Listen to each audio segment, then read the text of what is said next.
භවංච විභවේසිනං භවං නාබිවදින් කිංචි නන්දිංචන උපාදීන්ති.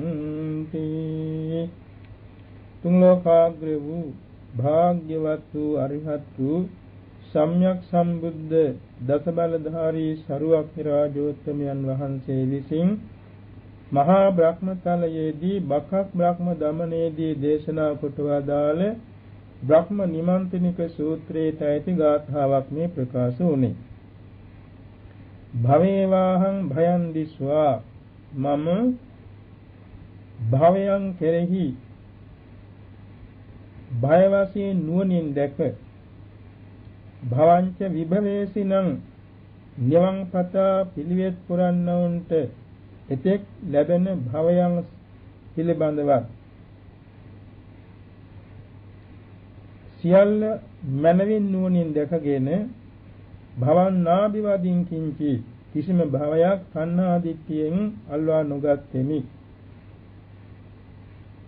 නන්දිංචන උපාදීයින් සප්‍රීතික තෘෂ්ණාවෙන් ඒ කිසිවක් අල්ලා නොගත්තෙමි. මේකයි ගාථාවේ කෙටි තේරුම. මේ ගාථාව ඇසූ පමණින් බක බ්‍රහ්ම රාජ්‍යයත් 14 කෝටියක් පමණ බ්‍රහ්මයෝත් මඟඵල නිවන් සුව සාක්ෂාත් කරගත්තා. මේ මාතෘකාව තුලින් අපි බලාපොරොත්තු වන්නේ අවුරුදු 2300කට පෙර දඹදිවුතලේ පහළ වූ මහින්සාසක වජ්ජිපුත්‍රකාදී බාහිර නිකායන් අතුරින් නිකායන් දෙකක් විසින් ඉදිරිපත් කරන ලද අන්තරාභවයේ සම්බන්ධව සාකච්ඡාවකටයි. බුද්ධ පරිනිර්වාණයෙන් පසුව අවුරුදු 100ක් ගිය තැන වජ්ජි රටෙහි වජ්ජිපුත්‍රක භික්ෂූන් වහන්සේලා දසවස්තුවක් පනවාගෙන විනය අවිනය කරමින් ධර්මයේ විනය ලිහිල් කරමින් දුෂ්ප්‍රතිපatti පුරණ අතරත කාකණ්ඩ පුත්‍ර යස මහ රහතන් වහන්සේගේ සංවිධායකත්වයෙන් දෙවෙනි සංගායනාව කරනු ලැබුණා. කාලාශෝක රජතුමාගේ සහායෙන් පැවැත් වූ මේ දෙවෙනි සංගායනාවේදී වජ්ජිපුත්‍රක භික්ෂු වේශධාරීන් දසදහසක් දෙනා ශාසනයෙන් ඉවත් කරනු ලැබුණා. පසු කාලයක මේ දසදහසක් වජ්ජිපුත්‍රක භික්ෂු වේශධාරී සංඝ පිරිස වෙනම සංගීතයක් පැවැත්වුවා. ධර්ම විනය විකෘති කරමින් පැවැත් වූ ඒ සංගීතයට මහා සංගීත කියලා හඳුන්වනවා. එනිසා ඒ සංඝ පිරිස භික්ෂු වේශධාරී පිරිස මහා සංගීත නිකාය කියලා නිකායක් බවට පත් වුණා. පසු කාලයේ මහා සංගීත නිකායෙන් කොටස් දෙකක් ඇති වුණා. ගෝකුලික ඒකබ්බෝහාරික කියලා. නැවත ඒකබ්බෝහාරික කියන මේ කොටසින් තවත් කොටස් දෙකක් ඇති වුණා. පන්නත්ති වාද බහුශ්‍රුතික කියලා. බහුශ්‍රුතික කියන වාදය බාහුලික කියලාත් හඳුන්වනවා. ඒ හතරෙන්ම නැවත චේතිය වාද කියලා කොටසක් ඇති වුණා. මෙසේ වජ්ජිපුත්‍රක භික්ෂූන් වහන්සේලාගෙන් පසු ඒ අයගේ අතරත මහා සංගීතික නිකාය, ගෝකුලික නිකාය, ඒකබ්බෝහාරික නිකාය, පන්නත්තිවාද නිකාය, බහුශ්‍රුතික හෝ බාහුලික නිකාය, චේතියවාද නිකාය කියලා නිකාය 5-6ක් බෙදුණා. නැවත පසු කාලයක ඒ කියන්නේ බුද්ධ පරිනිර්වාණයෙන් දෙවෙනි සියවසේදී තේරීය වංශයෙන්ද බිදලා භික්ෂූන් වහන්සේලාගේ වේශයෙන් නිකායවල් 17ක් බිඳලා ගියා. තේරීය වංශයෙන් බිඳී ගියා මහින්සාසක වජ්ජිපුත්‍රක කියලා කොටස් දෙකක්. එයින් වජ්ජිපුත්‍රක නිකායෙන් තව කොටස් හතරක් බෙදුණා. ධම්මොත්තරීය, භද්‍රයානික, චන්නාගාරික සහ සම්මිති කියලා. නැවත මහින්සාසක කියන නිකායෙන් කොටස් දෙකක් බෙදුණා. සම්බත්තිවාද, ධම්මගුත්තික කියලා. මේ ධම්මගුත්තික කියන නිකායෙන් තවත් කොටස් තුනක් වරින් වර බෙදී ගියා. කස්සපික, එවාගෙම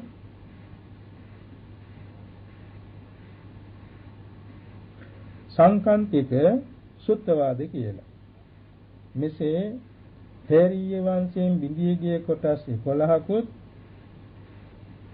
වජ්ජිපුත්‍රක කියන මහා සංගීත නිකායෙන් බිඳී ගිය කොටස් සියල්ල 6කුත් එකතු වීමෙන් එවාගෙම තේරීය වංශයත් එක්කම 18ක් තුන්වෙනි සංගායනා කාලයේදී පැවතුණා. ඒ අතර තවත් මේකේ අතුරු නිකායවල ඇති වුණා.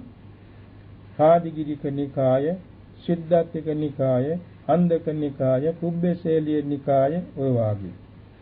එතකොට නිකායන්ගේ සම්බන්ධ භික්ෂු වේශධාරීන් බුද්ධ ධර්මයේ විකෘති කරමින් තම තමාට ගැළපෙන පරිද්දෙන් විනයද ධර්මයේද පනවා ගනිමින් බුද්ධ ශාසනයෙන් බැහැර කටයුතු කළා. එයත් බෞද්ධයන් හැටියට හිටියත් බුද්ධ ශාසනයේ තේරීය වංශයට අයිති නිර්මල වූ පිරිසිදු වූ ත්‍රිපිටක ධර්මයට පටහැනිව කටයුතු කළ බැවින් ඒ සියල්ලෝම ඒ කාලයේදී නම් වශයෙන් වෙන් කරනු ලැබුණ වෛතුල්‍යවාදී කියලා. වෛතුල්‍ය කියන්නේ අසමාන. ත්‍රිපිටක බුද්ධ ධර්මයට එවාගේම ශාසන ප්‍රතිපත්තියට සමාන නොවන වෙනස් වූ අය කියන තේරුමින් වේතුල්‍ය වෛතුල්‍ය කියන වචනින් එයත් හඳුන්වුවා. ඒ අතරත තුන්වෙනි සංගායනාට ප්‍රථමයෙන් ධර්මාශෝක මහරජතුමාණන් විසින් මොග්ගලී පුත්තිස්ස මහ රහතන් වහන්සේ සමීපයෙහි මුළු විනය පිටකයේම කටපාඩමින් ඉගෙන ගත්තා. හේතුව එවකට අවුරුදු 7ක් තිස්සේ සුපිරිසිදු භික්ෂු සංඝයා වහන්සේට විනය කර්ම කළ නොහැකිව තිබුණ මේ භික්ෂු වේශධාරීන් සංඝයා අතරත හැසිරෙන නිසා ඔවුන් හඳුනාගත නොහැකිව හැසිරෙන නිසා උපෝසත කර්මය කරගන්නත් බැරුව තිබුණා. එනිසා මහරජුරුවන් මොග්ගලී පුත්තිස්ස මහ රහතන් වහන්සේ උපරි ගංගා කියන බොහොම දුරස්ත ප්‍රදේශ ආරණ්‍යක වැඩ සිටිද්දී තෙවරක්ම ආරාධනා කොට ශාසනය රැක ගැනීම සඳහා කළ ආරාධනාවෙන් වැඩම කරවාගෙන විනය පිටකය සම්පූර්ණයෙන් ඉගෙනගෙන මුළු ජම්බුද්දීප වාසී භික්ෂු සංඝයා වහන්සේ සුපේසල ශික්ෂාකාමී වූ තේරීය භික්ෂූන් වහන්සේලා එසේ නමුත් භික්ෂු වේශධාරීනුත් ඔක්කොම එක්කාසු කළා. පාටලිපුත්‍ර නගරයේ අශෝකාරාමයට එක්කාසු කරලා මොග්ගලී පුත්තිස්ස මහ රහතන් වහන්සේගේ උපදේශ පරිද්දෙන් රජතුමාම විනය පරීක්ෂණය කළා. එයින් රජතුමා විනය හොඳින් ඉගෙනගෙන සිටි බැවින් ඒ භික්ෂූන්ගෙන් ප්‍රශ්න කරන වෙලාවේ ඔවුන්ගේ වැරදි මත මනවින් අවබෝධ කරගෙන වැරදි මතයත් අන්‍ය තීර්ථිකව බව තේරුම්ගෙන ඔවුන් ශාසනයෙන් නිරපලා ඇඳුම් දීලා 60000ක් දෙනා සූරුවරවලා රැකී ආරක්ෂා දීලා පිටත් කළා. සුපේසල ශික්ෂාකාමී භික්ෂූන් වහන්සේලා තෝරලා උන්වහන්සේලාට පහසු වෙන සැලසුවා. රජතුමාගේම ආරාධනෙන් තුන්වෙනි ධර්ම සංගායනා පවත්වනු ලැබුණා. මේ ධර්ම සංගායනාවේදී ප්‍රධානත්වයේ දැරුවේ මොග්ගලී පුත්තිස්ස මහ රහතන් වහන්සේ.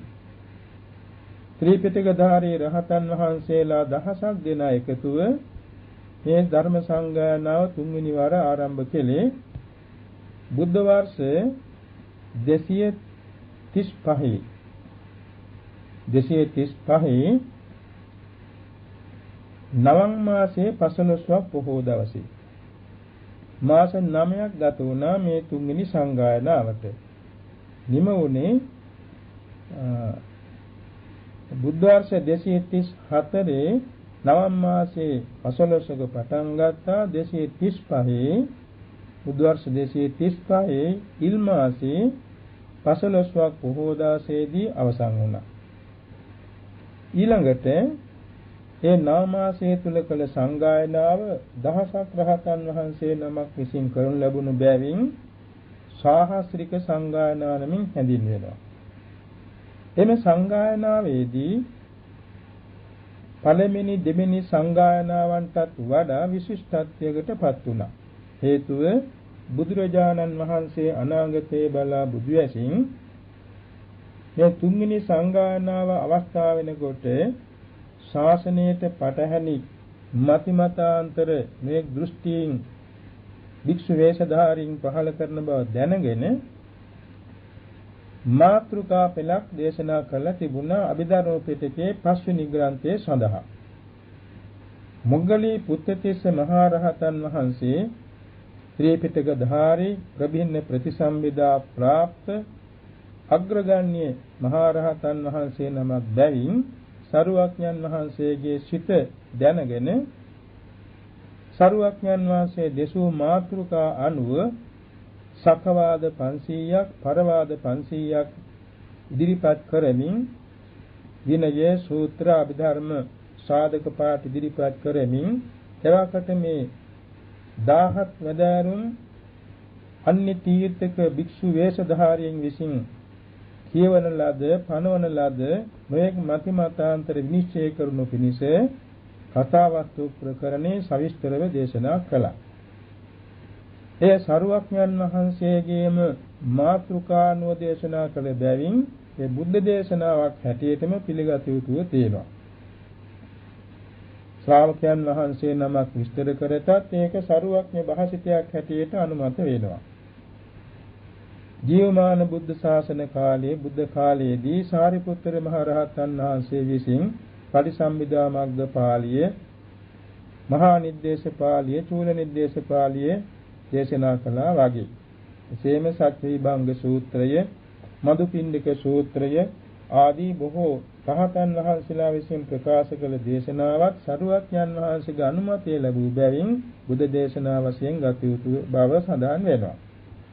ඒ අනුව මෙම දේශනාවක් මොග්ගලී පුත්තිස්ස මහ රහතන් වහන්සේ සවිස්තර කළ නමුත් සරුවක්ඥන් වහන්සේ දේශෝ මාතෘකාවන්ට අනුවම විවරණය කළ බැවින් මේ බුද්ධ දේශනාවක් වෙනවා.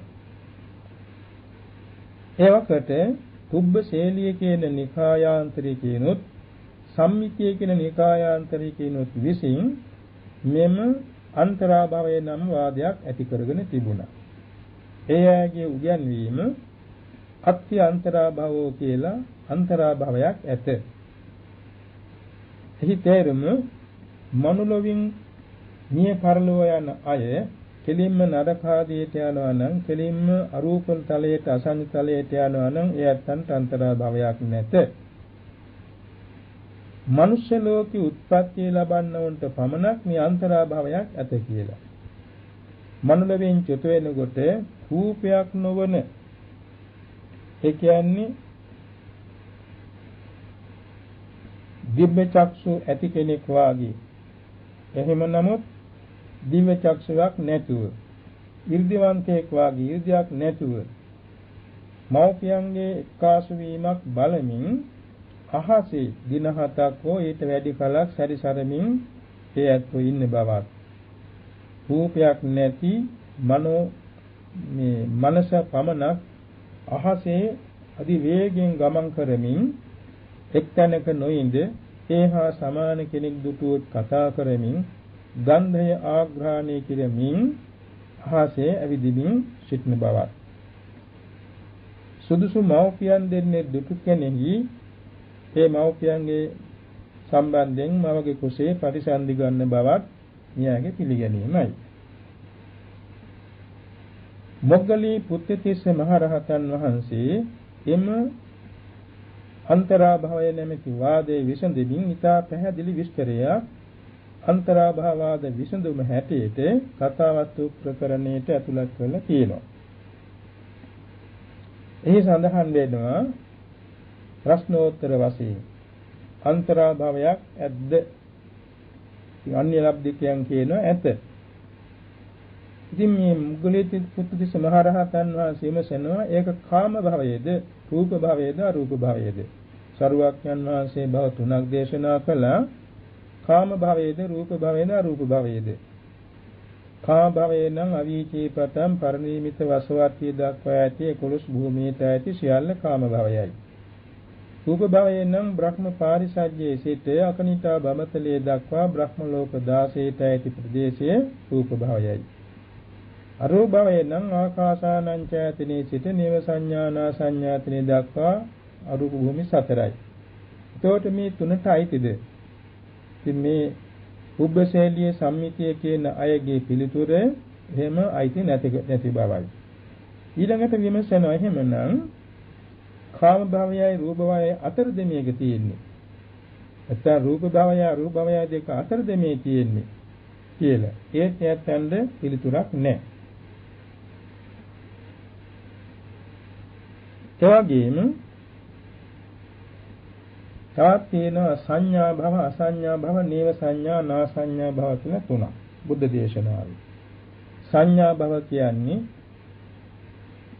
අවීචේ පටන් කාම භව 11ක්, රූප භවයන් අතර අසංඥ තලයේ හැරී තිරි භව 15ක්, ආකාසානං ඡායතන, විඥානං ඡායතන, ආකින්චඤ්ඤායතන කියන තුනක්. මේ භූමි සියල්ල සංඥා භව. ඒකට 29ක්. අසංඥා භව කියන්නේ අසංඥ තලයේ. නේව සංඥා නා සංඥා භවයේ කිව්වේ භවග්‍රේ. ඉතින් මේ තුනට අයිතිද? ඒත් නෑ කියනවා. ඒ තුනෙන් එකක් අතර දෙමේක තියෙන්නේ. ඒත් අයිති නෑ කියනවා. තා තියෙනවා ඒකවෝකාර භව, චතුෝකාර භව, පංචවෝකාර භව කියලා බුද්ධ දේශනාවේ භව තුනක්. ඒකවෝකාර කියන්නේ අසංඥ තලයේ එක ස්කන්ධයක් පමණක් පවත්නා නිසා. චතුෝකාර භව කියන්නේ අරූප තල 4. ස්කන්ධ 4ක් පමණක් තියෙන නිසා. පංචවෝකාර භව කියන්නේ ඉතිරි භූමි 26. එතකොට මේ අන්තරා භවය කියන්නේ කොහේ ස්කන්ධ වශයෙන් බෙදී යන භව තුනෙන් එකකට අයිතිද? ඒත් නෑ. ඒ තුනෙන් අතරක තියනවාද? ඒත් නෑ. ඉතින් මේක සම් විපරීත අදහසක්. නැවත ප්‍රශ්න කරනවා මේ මනුලව, දෙව්ලොව, බඹලොව උත්පත්ති ලබන කොට නරකාදී සතර අපාය උත්පත්ති ලබන ක්‍රම 4ක් තියෙනවා. අණ්ඩජ, ජලාබුජ, සංසේදජ, ඕපපාතික. එතකොට මේ අන්තරා භවය අණ්ඩජ භවයට, අණ්ඩජ යෝනියට අයිතිද? ජලාබුජ යෝනියට අයිතිද? සංසේදජ යෝනියට අයිතිද? ඕපපාතික යෝනියට අයිතිද? නැහැ. එහෙනම් පස්වෙනි යෝනියක්ද? ඒත් නෑ කියලා ඇත්තන්ද පිළිතුරක් කියන්න වෙනවා. ඒ වගේම ගති තියෙනවා. ගති පහක්. නිරේ ගති, තිරච්ඡාන යෝනි ගති, පෙත්තිවිසේ ගති, මනුෂ්‍ය ගති, දේව ගති කියලා. එතකොට මේ ගති පහෙන් කොයි එකටද මේක අයිති වෙන්නේ? නිරේ ගතියට අයිතිද? තිරච්ඡාන යෝනි ගතියට අයිතිද? පෙත්තිවිසේ යෝනි ගතියට අයිතිද? මනුෂ්‍ය ගතියට අයිතිද? දේව ගතියට අයිතිද? එකකටවත් අයිති නෑ කියන. එහෙනම් ඒක 6 වෙනි ගතියක්ද? එහෙමත් නෑ. එහෙම කියන්නත් හැටියක් නෑ. ඒක බුද්ධ වචනේට අයිති නැති නිසා. ඊළඟට විඥානට්ටි 7ක් තියෙනවා. ඒ කියන්නේ නානත්ත් කාය නානත්ත් සංඤී, නානත්ත් කාය ඒකත්ත් සංඤී, ඒකත්ත් කාය නානත්ත් සංඤී, ඒකත්ත් කාය ඒකත්ත් සංඤී, ආකාසානං ඡායතන, විඥානං ඡායතන, ආකින්චඤ්ඤායතන. මේ කියන විඥානට්ටි 7ක් තියෙනවා. ඔය 7න් එකකට අයිතිද? ඒත් නෑ. එහෙමනම් ඒ 7න් බහැර 8 වෙනි විඥානස්ථිතියක් තියෙනවද? ඒත් නෑ.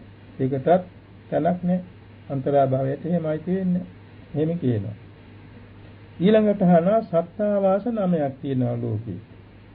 අර මුලින් සඳහන් කළ විඥානට්ටි 7යි ඒකට අසඤ්ඤ සත්‍යයයි නේව සංඥානා සංඥාතනේ ඇති උනාම සත්තාවාස 9ක්. ඔය 9ට අයිතිත් නෑ කියනවා. ඒ 9 හැර 10 වෙනි සත්තාවාසයකුත් නෙමෙයි කියනවා. ඉතින් මේ විදිහට සලක බැලුවාම බුද්ධ දේශනාවට අයිති එකම භූමියකටවත් එක භවයකටවත් මේක සම්බන්ධිකුත් නැහැ. ඊළඟට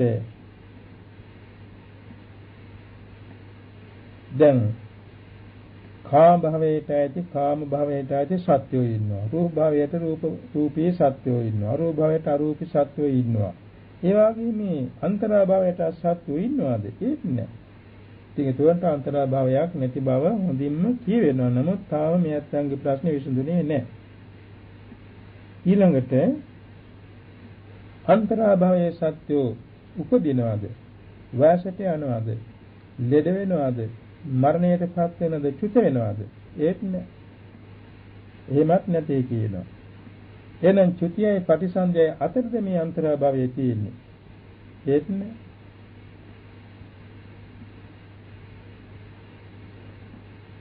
එතකොට ඒ අන්තරා භවික සත්‍යයට රූපයක් තියනවාද?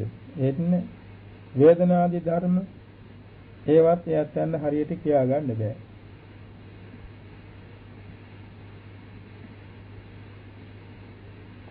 ඊළඟට ඒ එක එක භවයන් ඉපදීමට වෙන වෙනම කර්ම තියෙනවා. කුසල කර්ම අකුසල කර්ම. මනුෂ්‍ය ලෝක උපදින්න කුසල කර්ම තියෙනවා. රූප භව උපදින්න ධ්‍යාන කුසල් තියෙනවා. රූප භව උපදින්න ධ්‍යාන කුසල් තියෙනවා. සතර ආපායට යන අකුසල කර්ම තියෙනවා. එහෙම අන්තරා භවයට යන කර්මිකුත් තියෙනවාද? ඒත් නැති කියනවා. මේ විදිහට බැලුවාම බුද්ධ ධර්මයට අනුව අසවල් භවයටයි අසවල් යෝනියටයි අසවල් ගතියටයි අසවල් විඥානන්තිතයටයි අහවල් සත්තාවාසයටයි අසවල් කුසල කුසල කර්ම විපාකයටයි කියලා හඳුන්වන්නේ දෙකක් මේ අන්තරා භවයටයි නැහැ කියලා හඳුන්වනවා. එසේ වේනම් මේ పూర్ව හා ශෛලිය සම්මිතිය කියන දෙගොල්ල අතරේ කියන අන්තරා භවය බුද්ධ දේශනාවට පටහැනි එකක්. මොග්ගලී පුත්තිස්ස මහරහතන් වහන්සේ නැවත විමසලා තියෙනවා අන්තරා භවය කියන එක කියන්නේ ඇයි කියලා. ඒකට මේ පුබ්බශේලිය සම්මිතිය කියන නිකායාන්තරිකයන්ගේ පිළිතුර වන්නේ අන්තරා පරිනිබ්බාය කියලා ඉන්නව නේද? අන්න ඒ නිසා තමයි අන්තරා භව කියලා කෙනෙක් ඉන්නවා කියන්නේ. මුග්ගලී පුත්තිස්ස මහ රහතන් වහන්සේ මෙසෙනවා අන්තරා පරිනිබ්බායි කියලා අනාගාමීන් වහන්සේ නමක් ඉන්නවා. එහෙමනම් උපහත්ය පරිනිබ්බාය කියලාත් අනාගාමීන් වහන්සේ නමක් ඉන්නවා. එතකොට අන්තරා පරිනිබ්බායි කියන වචනයට අනුව අන්තරා භවයක් තියෙනවා නම් උපහත්ය පරිනිබ්බායි කියන නම අනුව උපහත්ය භවයකුත් තියෙන්න ඕන නේද? එහෙමත් නැහැ. ඊළඟට ඒ අන්තරා පරිනිබ්බාය උපහත්ය පරිනිබ්බාය දෙන්නටම තියෙනවා අසංකාර පරිනිබ්බාය සසංකාර පරිනිබ්බාය කියලා තවත් අවස්ථා දෙකක්.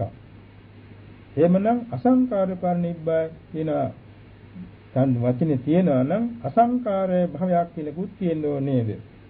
සසංකාර පරිනිබ්බාය කියලා තියෙන බැවින් සසංකාර භවයකුත් තියෙන්න ඕනේ නේද? එහෙමත් නැහැ. ඉතින් මේ අනුව සලක බැලීමේදී මේ පුබ්බශේලිය සම්මිතියේ කියන නිකායාන්තරිකයන්ගේ වාදය ඒ පිටින්ම නිෂ්ඵල වූ හිස් වූ පුහු වූ මිත්‍යා වාදයක්. තවත් දුරට අපි යුක්ති වශයෙන් සලකා බැලුවොත් මේ අය කියනවා රූපයක් නැති නාමයක් අහසේ ගමන් කරන්නේ. ඒතර රූපයක් නැතිනම් දිවසට කිසිසේත් පේන්නේ නැහැ. දැන් දිවසට පේනවා කියලා. එhmenan එතනත් වැරදි. කියන්නේ බුද්ධ දේශනාවට අයිති නැහැ. අනික ගන්ධය ආග්‍රහණය කරනවා කියලා. ගන්ධය කියන්නේ රූපයක්. ආග්‍රහණය කරන්නත් රූපයක් තියෙන්න ඕනේ. එහෙමනම් රූපයක් නැtei කියන කෙනෙකුට ගන්ධය ආග්‍රහණය කර හැකි වෙන්නේ නැහැ. ඒ නිසා එතනත් බුද්ධ ධර්මයට පටහැනි.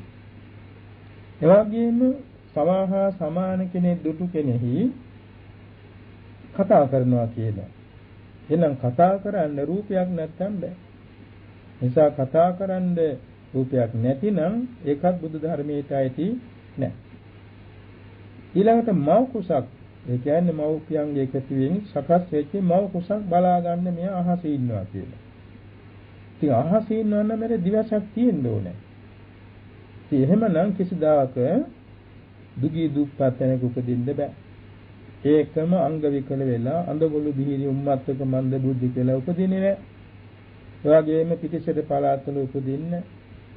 ඒ වගේම මන්ද බුද්ධික වෙලා නුවණින් අඩු කෙනෙක් කියලා උපදින්නත් බෑ.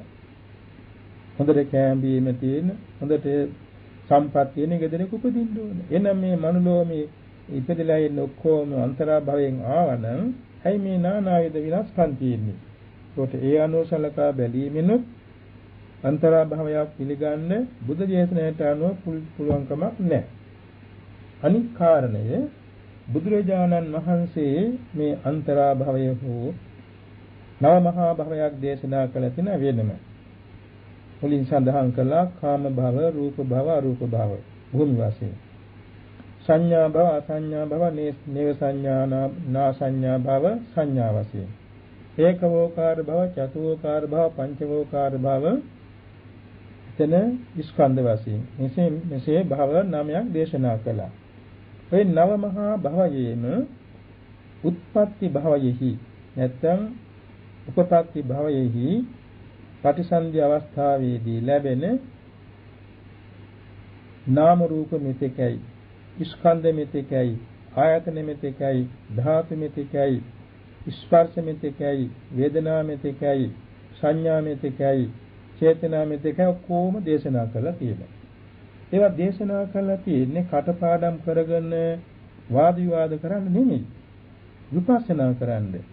දැන් මේ ගාථාවේ සඳහන් වෙනවා භවේවාහං භයං විස්වා භවංච විබලේසින භවන්නාභිවදින් කිංචේ නන්දිංචන උපාදීන. මම භවය දැනගත්තා. ඒ වගේම භවයෙන් භවයට යන්න උන්ට ලැබෙන භවය දැනගත්තා. නිවන දක්වාමත් උපදින භවයන් දැකගත්තා. ඒ සම්බන්ධව මම බහතුපට්ඨාන ඥානින් මනවින් අවබෝධ කරගත්තා. කිසිම භවයක් මම තණ්හා ආදිත්‍යයෙන් නොගෙන ඉන්නා. එවාගෙම සප්පීතික තෘෂ්ණාවකින් මම නොමැදී තෘෂ්ණාව අත්හැරින්න. මේ තත්ත්වයටපත් උනේ විපස්සනා කිරීමෙන්. භවය විපස්සනා කරනවා. තර සබ්බ භවයේ පරිඤ්ඤාය පරිනිබ්බන්ත්‍යානාසවා කියලා තවත් දේශනාවක් කියනවා. මේවා කොම් භවයන් අවශ්‍ය වෙන්නේ විපස්සනාවට ගන්න. එසේ වීනම් මේ අන්තරා භවයට අයිති නාම රූප ස්කන්ධ ආයතන ධාතු මේවා අපට දැනගන්නට ඕනේ. දැනගන්න සොයලා බලනකොට මේ කියන ප්‍රශ්නෝත්තර සාකච්ඡාව අනුව ඒ අන්තරා භවයට නාමයක් රූපයක් කියලා දෙයක් නැහැ. ස්කන්ධ නැහැ, ආයතන නැහැ, ධාතු නැහැ. ඉතින් අපිට විපස්සනා කරන්න අරමුණක් එකේ නැතිනම් ඒක පරමාර්ථ ධර්මයක් නොවේ. පරමාර්ථ වශයෙන් ගත යුතු බුද්ධ වචනයට අනුරූප දෙයක් නොවේ. ඒකම අපි සලකා බලන්නට ඕනේ. ඒක වෝකාර භව, පංචවෝකාර භව, චතුෝකාර භව කියන මේ භවයන් අතුරින් ඒක වෝකාර භවය අසඤ්ඤ ඵලයේනේ. හිතක් නැහැ. ඒක රූප මාත්‍රයක් පමණයි. මනෝලෝභ වාඩි වෙලා යුත වුණා නම් වාඩි වෙච්ච රූපස්කන්ධයක් එහි පහළ වෙනවා පිළිමයක් වාගේ බොහොම සූමැලි මහා කල්ප 500ක් එතන තියලා නිරුද්ධ වෙනවා. හිත නැහැ. ඒ අරූප ලෝකයේහි ධ්‍යාන බලෙන් ධ්‍යාන අරමුණ හිතාගෙනයි වේදනා සංඥා සංකාර විඥාන කියන නාමස්කන්ධ හතර පවතින්නේ. ඒකට රූපේක ආශ්‍රයක් අවශ්‍ය නැහැ. ධ්‍යාන බලය. ඔය කියන භූමි පහ හැර ඉතිරි භූමි 26ක් තියෙනවා. ඒ 26ට කියනවා පංචවෝකාර භව කියලා. මේ පංචවෝකාර භවයෙහි සිත පවතින්නේ වස්තු රූපයක් උඩමයි. වස්තු රූපයෙන් තොරව කිසිසේත් ඒ කියන්නේ ධ්‍යානලාභී බ්‍රහ්මේකටවත් වස්තු රූපයකින් තොරව සිත පවතින්නේ නැහැ. මනුෂ්‍ය ලෝකාදීහි වස්තු රූප 6ක් තියෙනවා. බ්‍රහ්ම ලෝකයේ තියෙන වස්තු රූප 3යි. චක්කු වස්තු, සෝත වස්තු, හදේ වස්තු. ධාන ජීවා කාය වස්තු 3 නෑ ඒ අත්න්නේ. මනුෂ්‍යයන් තියෙන 6ම. එයින් චක්කු, සෝත, ගාහන, ජීවා, කාය කියන වස්තු පහේ ලැබෙන්නේ සිත් දෙක පමණයි. අනිත් සීලූම සිත් 15වන්නේ වෘද්ධ වස්තුව ඇසුරු කරගෙනයි. එතකොට මේ වෘද්ධ වස්තුව ඇසුරු කරගන්න තියෙන මේ පංචවෝකාර භවයෙහි චිත්ත සංතතිය වස්තු රූපයෙන් තොරවක චිත්තක්ෂණයක්වත් පවතින්නේ නැහැ. දුර සිටි අරමුණු පවා ගන්න වස්තු රූපී උඩ උපදිමින් බිඳිමින් සම්පති පරම්පරාව වශයෙන් පිහිටාගෙනයි. එක සිතකෙම නෙමෙයි. දැන් අපි මෙතනලා රුවන්වැලි සය අරමුණු කරනවා. මෙතනලා තවති සාභාවන අරමුණු කරනවා. මෙතනලා අකනිතා බවතල අරමුණු කරනවා. මෙතනලා එංගලන්තය අරමුණු කරනවා. ඇමරිකාව අරමුණු කරනවා. එහෙම නැත්නම් ලංකාවේ දුරස්ත තැනකට හිතින් යනවා. හිතින් යනවා නෙමෙයි. ඒ දුර පිහිටි අරමුණ හිතින් කිසිම සිතක් පවතින්නේ නැති බැවින් ත්‍ෘතියට අනතුරුව සුදුසු භවයක අණ්ඩජ වශයෙන් හරි සංසේදජ වශයෙන් හරි ජලාභුජ වශයෙන් හරි ඕපාතික වශයෙන් ප්‍රතිසන්දි ගැනීම සිද්ධ වෙනවා. එහෙමනම් මේ ප්‍රතිසන්දි ගැනීම අන්තරා භවයේ කිය යුතු නැහැ. අර නාමහා භවයට අයිති. චතු යෝනියට අයිති. පංච ගතියට අයිති. විඥානට්ඨිති සතට අයිති. සත්තාවාස නාමයට අයිති. එතකොට ඒ හැර සරුවක්ඥන් වහන්සේ සියල්ල දන්නවා. අතීත අනාගත වර්තමාන තුන් කාලයට ඇති ආධ්‍යාත්මික බාහිර සීලම ධර්මතාවන් සරුවක්ඥන් වහන්සේ ආවර්ජනා කළ පමණින් දන්නවා. සරුවක්ඥතා ඥාණයෙන් දැක ගන්නවා, දිබ්බ චක්කු ඥාණයෙන් දැක ගන්නවා. එතකොට සරුවක්ඥන් වහන්සේ එසේ ඒ සමන්ත චක්සු කියන සරුවක්ඥතා ඥාණයෙන් සියල්ල දැනගෙන නව මහා භවයක් දේශනා කළා නම් කුබ්බශේලියේ සම්මිතිය කියන දෙපිරිසට මේ නව මහා භවයට අතිරේකව දස මහා භවයක් දැක ගන්න සිදු වුණා නම් ඒ අත සරුවක්ඥන් වහන්සේගේ සරුවක්ඥතා ඥාණයට පහර දීමක් කළා වෙනවා. ඒකට කියන ජින චක්‍රේ පහරන් දීති කියලා. සරුවක්ඥ දේශනාව නැමැති මේ සරුවක්ඥ දේශනාවට පහර දීමක් කළා වෙනවා. සරුවක්ඥන් වහන්සේ නොපැන වූ දෙයක් පැනවීම. සරුවක්ඥන් වහන්සේම දේශනා කළ තියෙන අප්පඤ්ඤත්තන්න පඤ්ඤාපේ සම්බං. පඤ්ඤත්තන්න සමුච්චින්දිතබ්බං. යථා පඤ්ඤත්තේසු සික්ඛාපදේසු සමාදා සික්ඛිතබ්බං කියලා. නොපැන වූ දෙයක් පනවන්න එපා. පැන වූ දෙයක් උල්ලංඝනය කරන්න එපා. පැන වූ පරිද්දෙන් පවතින්න කියලා උපදෙස් දීලා තියෙනවා.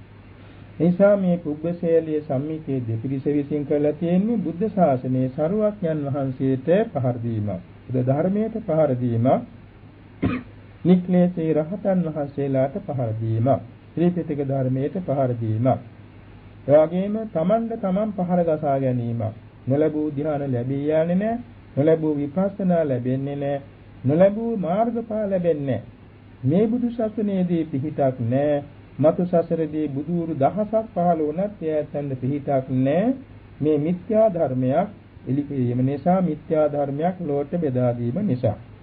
ඒ කාලයේ පැවති මේ අන්තරාභව වාදය දැනට අවුරුදු 21ක සිට නැත්නම් අවුරුදු 40ක පමණ සිට නැවතත් ශ්‍රී ලංකාවේ පටන් නොයෙක් ප්‍රදේශවල බෞද්ධයන් අබෞද්ධයන් අතර පැතිරී ගිහින් තියෙනවා සාකච්ඡාවට භාජන වී තියෙනවා. ඒ නිසා මිනිස්යන් අතර මේ කොටස් දෙකකට බෙදී තියෙනවා. අර මංගල ප්‍රශ්න වාගේ. ඇතැම් කෙනෙක් කියනවා අන්තරාභාවයක් ඇත කියලා. ඇතැම් කෙනෙක් කියනවා අන්තරාභාවයක් නැත කියලා. අන්තරාභාවයක් නැත කියන අය මොග්ගලී පුත්තිස්ස මහරහතන් වහන්සේගේ පිළිතුරු දේශනාව අනුව නිවැරදි. අන්තරාභාවයක් ඇත කියන අය අර කුබ්බශේලිය සම්මිතිය කියන අයගේ දෘෂ්ටියට අනුව පැවතෙන බැවින් ඒ ඇත්තන්ගේ පැවැත්ම ඇත්තන්ගේ පිළිගැනීම සාවද්‍යයි. ඉතින් අපි ඒ ගැන අනුකම්පා කරන්න ඕනේ. අපි මේ හැම තැනකදීම පරමාර්ථ ධර්මයට බැසගෙන සරුවක්ඥන් වහන්සේ දෙසූ දේශනාවට අනුවම පවතින්නට ඕනේ. මහා පරිනිර්වාණ සූත්‍රයේදී දේශනා කළ තියෙනවා මහා ප්‍රදේශ හතරක්. ඒ කියන්නේ එක්තරා තැනක සාකච්ඡාවක් ඇති වෙනවා. අසවල් තැන ධර්මධර, විනයධර, මාතිකාධර, බහුශෘත මේ ආගත ධර්ම ඇති බහුශෘත වූ භික්ෂු සංඝයා වහන්සේ මෙහෙම කියනවා. ඒකට ඒක ඇසූ පමණින් පිළිගන්නත් එපා. ප්‍රතික්ෂේප කරන්නත් එපා. ත්‍රිපිටක ධර්මයේට ඒක යොදලා බලන්න. ඒක බුද්ධ දේශනෙට සංසන්දනය වෙනවද? බුද්ධ දේශනෙට ගැලපෙනවද කියලා බලන්න. බුද්ධ දේශනෙට සංසන්දනය වෙනවා නම් ඒක පිළිගන්න. බුද්ධ දේශනෙට සංසන්දනය වෙන්නේ නැත්නම් අත්හරින්න. තවත් කෙනෙක් කියනවා අහවල් කරන බොහෝ භික්ෂු පිරිසක් ඉන්නවා. උන්වහන්සේලා බොහෝම බහුශ්‍රතයි ආගතාගම ධර්මදර විනයදර බහුශ්‍රත භික්ෂුන් වහන්සේලා උන්වහන්සේලා මෙන්න මෙහෙම කතාවක් කියනවා කියලා. ඒකත් එකපාරට පිළිගැනීමෙන් තොරව ප්‍රතික්ෂේපයෙන් තොරව සූත්‍රයට විනයට බහලා සංසන්දනය කරන්න බලන්න. බැලුවාම ඒක ගැළපෙනවා නම් බුද්ධ දේශනාව බව පිළිගන්න. ගැළපෙන්නේ නැත්නම් ඒක බුද්ධ දේශනාවට අයිති නැහැ කියලා අත්හරින්න. තවත් තැනක භික්ෂුන් වහන්සේලා දෙන්නමක් ඉන්න බොහෝම උගත් බහුශ්‍රත ධර්ම විනයදර. උන්වහන්සේලා මෙන්න මෙහෙම කතාවක් කියනවා කියලා සාකච්ඡාවකට ඉදිරිපත් කළා. ඒ කතාවත් අර වගේම ප්‍රතික්ෂේපත් නොකොට පිළිගැනීමත් නොකොට එය බුද්ධ ධර්මයට බහලා සංසන්දනය කරන බලන්න. බැලුවාම බුද්ධ ධර්මයට හරියටම සංසන්දනය වෙන නම් පිළිගන්න. එසේ නැත්නම් අත්හරින්න. තවත් කෙනෙක් කියන අහවල් කරන බොහෝ මුගක් බහුශ්‍රත චිර රාත්‍රාඥ ධර්ම විනයදර ස්වාමීන් වහන්සේ නමක් මෙන්න මෙහෙම කියනවා. ඉතින් ඒකත් එකපාරට පිළිනොගෙන ප්‍රතික්ෂේපත් නොකොට ඒ කියන කතාව බුද්ධ ධර්මයට අනුව සංසන්දනය කරලා බලන්න. බැලුවාම ගැළපෙනවා නම් බාර ගන්න. ගැළපෙන්නේ නැත්නම් අත්හරින්න. වාද විවාද වලට යන්න එපා. මෙන්න සතර මහා පදේශයේ මහා පරිනිර්වාණ සූත්‍රයේ තියෙනවා. එතකොට දැන් මෙතෙන්දී අපි සලකා බලමු මේ අන්තරා භවය කියන එක මොග්ගලී පුත්තිස්ස මහ රහතන් වහන්සේ විවරණය කළා තියෙනවා. තවත් සූත්‍ර විනය අභිධර්ම දේශනාවන්ට අනුරූපවත් අපිට සංසන්දනය කරන්න පුළුවන්. ඉතින් සංසන්දනය කළ බැලුවාම අන්තරා භව ඒ කියනවා භවයක් තුන් පිටකයේ වචනින්වත් නැහැ. ගත හැකි ක්‍රමයකුත් නැහැ. දැන් මේ ගත හැකි ක්‍රමයක් ඇද්ද බලන්නයි මොග්ගලී පුත්තිස්ස මහ රහතන් වහන්සේ ප්‍රශ්නෝත්තර විලාසයෙන් මේක විසඳලා තියෙන්නේ. ඒ අනුව සලක බැලුවා මේ ගන්න තලක් නැහැ. ඒ නිසා අන්තරා භවයක් නැති බව අවධාරණයෙන්ම ඒකාන්තයෙන්ම පිළිගැනීමට සිදු වී තිබෙනවා. ඒ නිසා අපි මෛත්‍රී කරමු. ඒ පුබ්බසේලිය සම්මිතිය කියන නිකාය දෙකට අයිති වූද ඒ අත්ංගේ ප්‍රකාශනයේ පිළිගත්තා වූද සීලම දෙනා සසර දීවත් සැබෑ කල්යාණ මිත්‍රයන් ලබත්වා සම්මාදිට්ඨිය ලබත්වා සුපරිසුද්ධ වූ බුද්ධ ධර්මයේ තේරුම් ගැනීමේ නුවණ ලබත්වා ඒ අත්ව සසර දුකින් අත මිදී ලබන සාන්ත නිවන් සුව ලබන්නට වාසනාවන්ත වෙත්වා කියලා අපි මෛත්‍රී කරමු. මෑත භාගයේදී මේ දේශනය නැත්නම් අන්තරා භවය ඇතයි කියලා විස්තර කරන ඒ හා සම්බන්ධ වාද විවාද වලට පැටලී සිටින සෑම දිනාටද අපි මෛත්‍රී කරමු. ඒ සෑම දිනාටම සැබෑ කල්යාණ මිත්‍රාශ්‍රය ලැබේවා. ඒ වගේම සුපරිසුද්ධ වූ සද්ධර්ම අනුශාසනා ලැබේවා. වැරද්ද ලෙස ආબોධ වේවා. ඒ වගේම ධර්ම විනය පිළිබඳ ගරුත්වය ඇති වේවා. සරුවඥන් වහන්සේට අපහාස වෙන විදිහේ මේ විදිහේ මතමතාන්තර ඉදිරිපත් නොකරත්වා. ඒ හැම දිනාට මරණින් මත්තේ සුගතියක් වේවා. උපනුපන්තන සැබෑ කල්යාණ මිත්‍රයන් ලැබමින් ප්‍රඥාව ඇතුව සම්මා දිට්ඨිය ඇතුව පාරමී පුරා තම තමා පැතු බෝධියකින් නිවන් සුව ලබන්නට වාසනාව ලැබේවා කියලා අපි මෛත්‍රී කරමු. දැන් අපි මේ ඊටාම කෙටි දේශනාවක් ඉදිරිපත් කළේ පූජ්‍ය කන්දේගොඩ ධම්මානන්ද ස්වාමීන් වහන්සේගේ ආරාධනාවෙන්. ඒ ස්වාමීන් වහන්සේ මේ සම්බන්ධ කරුණු විමසූ බැවින් මෙය කෙටියෙන් අපි දේශනා කරන්නත් අවස්ථාව සැලසගත්තා. ඉතින් මේ කුසල සම්භාරය අපට නිවන් දකින තුරු බුදුපසේ බුදුමහරහතන් වහන්සේලා දැක ගන්න ලැබේවා. උපනුපම් භවයක් පාසා ත්‍රි හේතුක ප්‍රතිසන්දියේ ජාති ස්මරණ ඥානේ සම්මාදිට්ඨිය අපට ලැබේවා. භවයක් පාසා සත්පුරුෂ සංසේවන සද්ධර්ම ශ්‍රවණ යෝනිසෝ මනසිකාර ධර්මා ධර්ම ප්‍රතිපදාව ඇතුළු නිවන් මඟ යන්ට ලැබේවා. භවයක් පාසාම අවිද්‍යාව ව්‍යාපාද ක්‍රෝධ උපනාහ මක්ඛ පලා සිස්සා මච්චරිය මායා සාඨිය තම්බ සාරම්භ මාන අතිමාන මද ප්‍රමාදාදී වූද උපක්ලේශයන්ට යටපත් නොවී නිර්මල වූ සම්‍යක් දෘෂ්ටියෙන් යුතුව පාරමී පුරා ගන්න ජාති ජාතිත් වාසනාව වේවා. සසර වසනාතුරු මිත්‍යා ලබ්ධය ඇති මිත්‍යා දෘෂ්ටිය ඇත්තන්ගේ ආශ්‍රයයක් භජනයක් පෛරුපාසනයක් නොම වේවා. සම්‍යක් දෘෂ්ටිය ඇති කල්යාණ මිත්‍ර සත්පුරුෂයන්ගේ ආශ්‍රයෙන් යුතුව සම්‍යක් ප්‍රතිපදාව අනුගමනය කරමින් පාරමී පුරා ගන්නට වාසනාව වේවා. සතු උතුම් බෝධියකින් ලෝකෝත්තර නිර්වාණ ධාතුවම සුවසේ සාක්ෂාත් වේවා කියලා අපි ප්‍රාර්ථනා තබා ගනිමු.